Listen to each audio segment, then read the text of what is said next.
किसी का? मैंने किसी का नाम नहीं लिया। तो नाम लेके बोलिए ना, हम तो नाम लेकर के बोलते हैं, कन्हैया जी के नाम लेकर के ही बोला जाता है लाइव में। आप नाम लेके बोलेगा, बिहार के हो, बिहार के सर ना, लाना चाहते हैं, चले बोले जिनको पर्सनली धमकी देना है दे दिया, जिसको देना है वो दे, कोई दिक्कत नहीं है। हम लोग लड़ना जानते हैं और कानूनी संवैधानिक हक हम लोग को पता है, और जिस देश में रहते हैं तो संविधान से चलता है, कानून से चलता है, और हम लोग चलेंगे, कोई दिक्कत नहीं है। जितना जो कुछ भी धमकी देना दे सकते। सवाल यह है कि उस कन्हैया साहब को बोलने मत दिया जाए जिसने ये कहा कि दशहरा और होली अच्छा होने वाला है, लोगों को गुमराह किया। तो उनसे मैं कहना चाहता हूं कि अगर मैं ऐसा नहीं कहता तो क्या, मान लीजिए कि मैंने गुमराह किया, तो आज तक आप लोगों को किसने भुगतान करवा दिया भाई? किसने सैलरी कमीशन और आपका पेमेंट करवा दिया?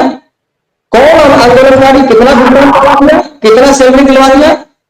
आज पूरे हिंदुस्तान में ये परसेप्शन बन चुका है और लोगों को ये पता है कि सहारा इंडिया ही लोगों को भुगतान करेगा, सैलरी देगा, कमीशन देगा और ब्रांच खोलेगा। और जहां तक ब्रांच खोलने का सवाल है तो 14 स्टेटों में, हिंदुस्तान के सभी स्टेटों में ब्रांच खुले हैं। कुछ ब्रांच बंद जरूर हुए हैं, लेकिन उसको भी खोलने की कोशिश की जा रही है और डिफिशियंसी दूर करवाया जा रहा है। बहुत सारे यूपी में, बिहार में, झारखंड में बंद हो गए, उसको चालू किया जा रहा है। उस पर हम अभी नहीं जाना चाहते क्योंकि सहारा के पास लिक्विडिटी का प्रॉब्लम है, इसलिए को बेस बना करके लिक्विडिटी नहीं होने की वजह से ये मत मान लीजिए कि सहारा की नीति खराब है और सहारा देना नहीं चाहता। सहारा की ही नीति अच्छी है और सहारा ही देगी, क्योंकि आपको पता है, इसलिए आप बोल रहे हैं कि सहारा देना नहीं चाहता है, नीति खराब है, करप्ट सिस्टम है, सहारा शुरू से ऐसा प्लानिंग कर रहा था। अब जहां तक सवाल है कन्वर्जन का, कन्वर्जन क्या होता है, कन्वर्जन क्यों करवाया?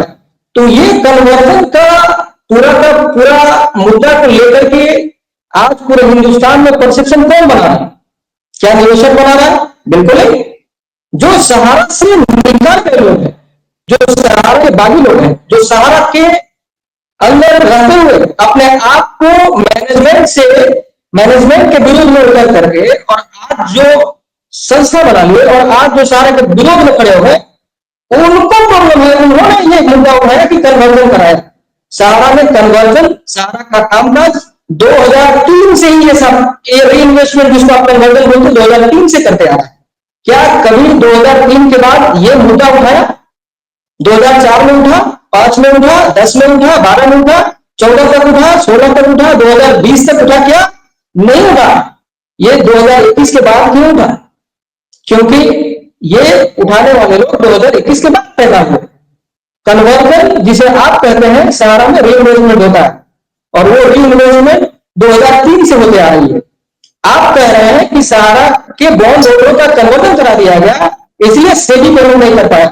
सर पॉइंट को नोट किया जाए, सहारा 2012 में एफिडेविट किया कि हमने 95% पेमेंट किया, चाहे वो री इन्वेस्टमेंट हुआ हो, सहारा पार्शियली पेमेंट किया हो, सहारा ने उस बॉन्ड होल्डर को लोन दिया हो जिसको सेटल किया गया हो, 95% पेमेंट किया। 24,000 का 95% कितना होता है? 5% जो बच गया, 5% यानी 2620 करोड़, 2620 करोड़। क्या 2620 करोड़ आज तक सेबी ने पेमेंट किया? क्या 95% कन्वर्जन को मैं मान लेता हूं आपके हिसाब से कि कन्वर्जन किया, 2620 करोड़ का पेमेंट सेबी ने किया। आज भी बॉन्ड होल्डर, बहुत लोग बॉन्ड होल्डर के पास में सर्टिफिकेट पर क्या किया, कितना किया? आज तक सेबी ने सिर्फ और सिर्फ 138 करोड़ का भुगतान किया। यह इतिहास साक्षी है, सेबी कभी भी भुगतान के लिए उतना चिंतित नहीं रहा है जितना कि सहारा से 25,000 करोड़ लेने की चिंता में रहा है शुरू से।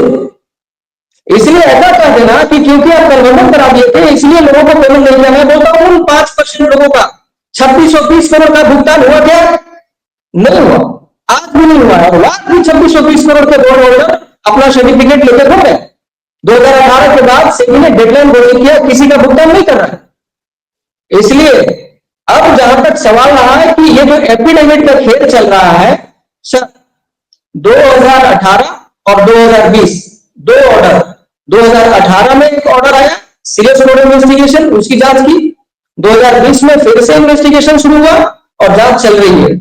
सीरियस फ्रॉड इन्वेस्टिगेशन के रिपोर्ट को आ जाने के बाद शहारत को ये एफिडेविट देना कंपल्सरी हो गया कि कस्टमर का कन्वर्जन आप उन इन्वेस्टरों से खुद आप ये साबित कर लीजिए, उनसे एफिडेविट ले लीजिए, आपको पता चल जाएगा कि हमने कन्वर्जन कैसे किया। तो ये एफिडेविट जो कस्टमर अपनी स्वेच्छा से देना चाह रहे हैं उन्हीं लोगों से लिया जा रहा है। इसलिए ऐसा कह देना कि कन्वर्जन करके केस को बाधित कर रहे हैं, केस को बाधित नहीं कर रहे हैं, सहयोग कर रहे हैं।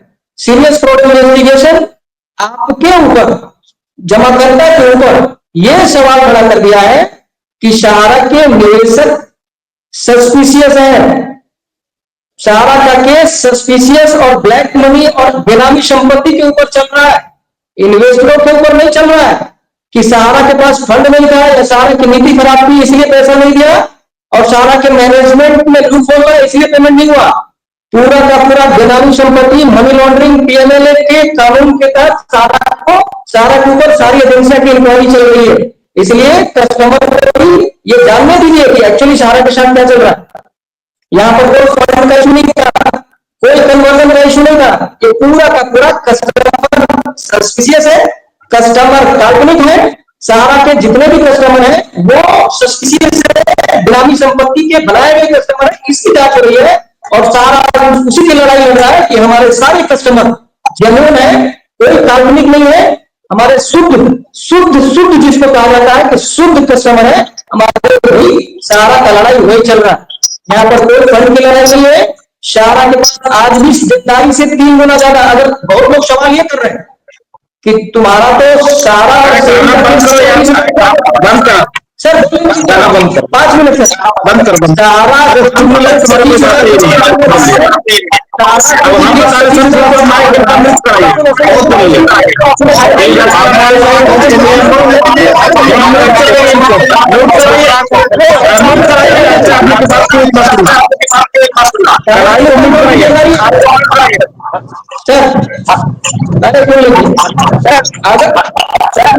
करोड़ की देनदारी है,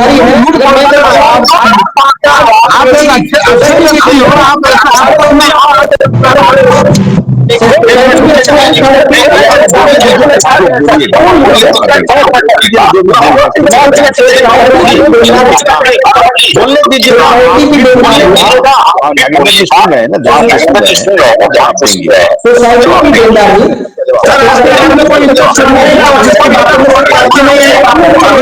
झूठे बोला इसका जवाब हम देते हैं ना। देखिए अम्मी लाल माइक खराब है सर, अम्मी लाल पूरा इनका माइक खराब है, थोड़ा म्यूट कराइए, म्यूट कराइए, रुके कन्हाई जी को बात का जवाब देना पड़ेगा। पहले अम्मी लाल को थोड़ा सा म्यूट कीजिए, अम्मी लाल को थोड़ा सा म्यूट कराइए, सुने क्यों बकवास सुने। पहले बात को ये बताइए, अभी जो बात बोले कन्हाई जी कि जितने लोग सुनो आपको समझ में आएगा, सब हम लोग से निकाले गए लोग हैं। 1 मिनट अम्मी लाल जी का म्यूट करेगा, माइक सही नहीं है सर, अम्मी लाल जी का माइक सही नहीं है, इसे म्यूट करेंगे। ये अभी जो बात कही इनको अभी तुरंत प्रमाण करना पड़ेगा कि जितने 2021 के बाद जो हम लोग आंदोलन कर रहे हैं, लीगल कर रहे हैं, सब सहारा से निकाले गए लोग हैं। अभी जस्ट आपके लाइव में बोले हैं, इस स्क्रीन पे हम हैं, अशोक जी हैं, बाकी 2-3 साथी हैं, सबके बारे में हमको नहीं पता है कौन कौन जमा करता है और कौन काट करता है। हम में से किसी एक आदमी को आप प्रूफ कीजिए कि हम लोग सहारा से निकाले गए लोग हैं। सबसे पहला सवाल मेरा यही है, सबसे पहले प्रूफ कीजिए कि मेरे को सहारा निकाला, अशोक जी को निकाला कि कटियार जी को निकाला, ये जरा बताइए। सबसे पहले इसी को प्रूफ कर दीजिए आप, उसके बाद बाकी आगे बढ़ते हैं।